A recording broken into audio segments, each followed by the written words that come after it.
White show.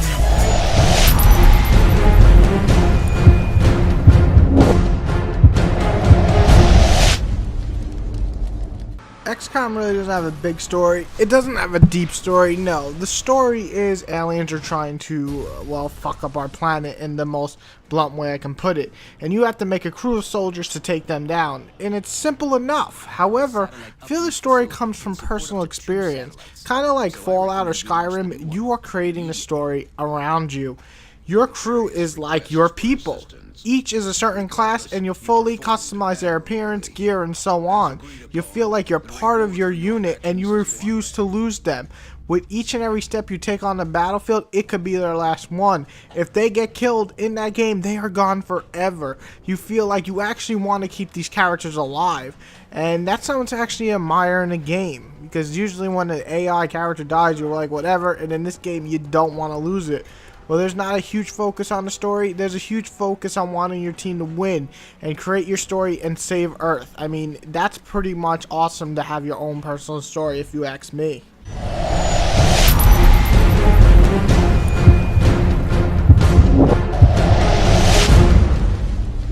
Power-wise, XCOM isn't really amazing. There's clipping, odd facial animations, and some effects just don't all look that great.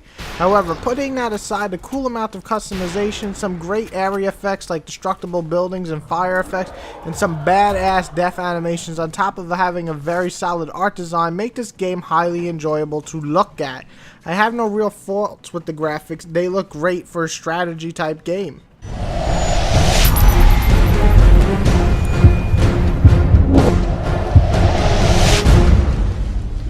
And now we get to the gameplay, and honestly, this is where XCOM excels. It's a turn-based strategy game. Think Valkyria Chronicles and Front Mission, something like that. You'll have a unit up to 6 and move them around on the battlefield to take down the threats on the battlefield. Most times you want to move your units behind cover to make sure there's less of a chance of them getting shot at and killed. Moving is simple enough, and you move to a certain distance and then you can aim and shoot with most classes. However, sometimes you'll have to dash long distances, and with most classes, after doing that, you have to wait next turn to shoot. So be careful when you move, because you'll have to find the enemy and then shoot them. But if you find them after dashing, you won't be able to shoot that turn, giving them the big advantage next turn. Once you're in position to shoot, you'll have a screen pop up and it'll give you odds of, how you hit the actual enemy. Think something like Fallout.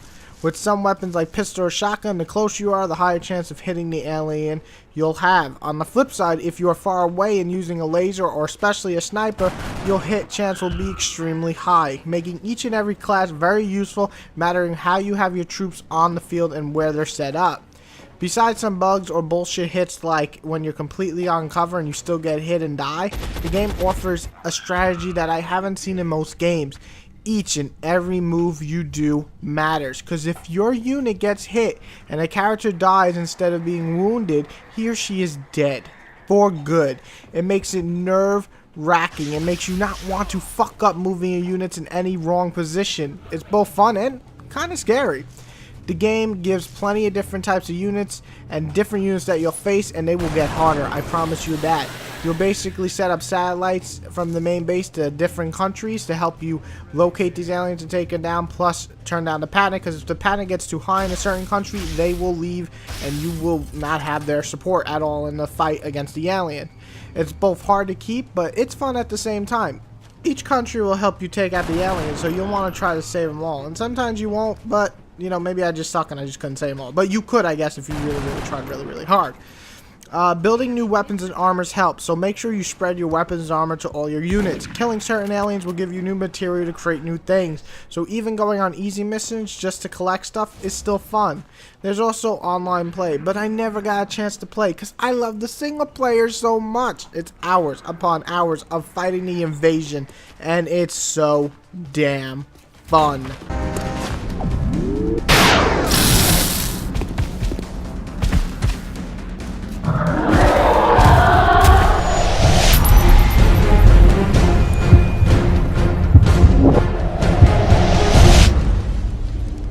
I read that the team who made XCOM is extremely small, something like less than 20 people. So if they're watching this review for some odd reason, any of those people who made XCOM, let me make it clear. I love the shit out of your game. Loved it.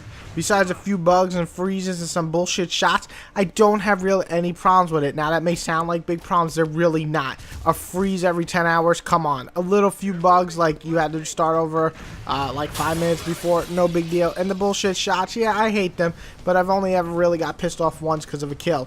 Honestly, they're very small things that I mention only because those are the only things that actually pop up in my head, because it's good music, there's a good personal story that you create, good graphics for the most part, fantastic gameplay. It's almost a complete package. Like I said, those bugs and glitches are there, but if they polish them up for the next title, I could see this basically being the perfect strategy game in my opinion. I give it a 9.5, and I think it's one of the best surprises this year alongside Transformers. Both titles are scoring almost perfect 10s because for their genre, they've done amazing and excelled my expectations by a huge margin.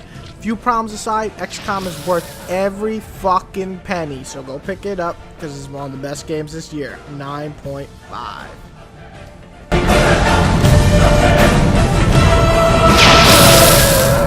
Now just remember to take a moment to like, subscribe, and comment. Thank you guys.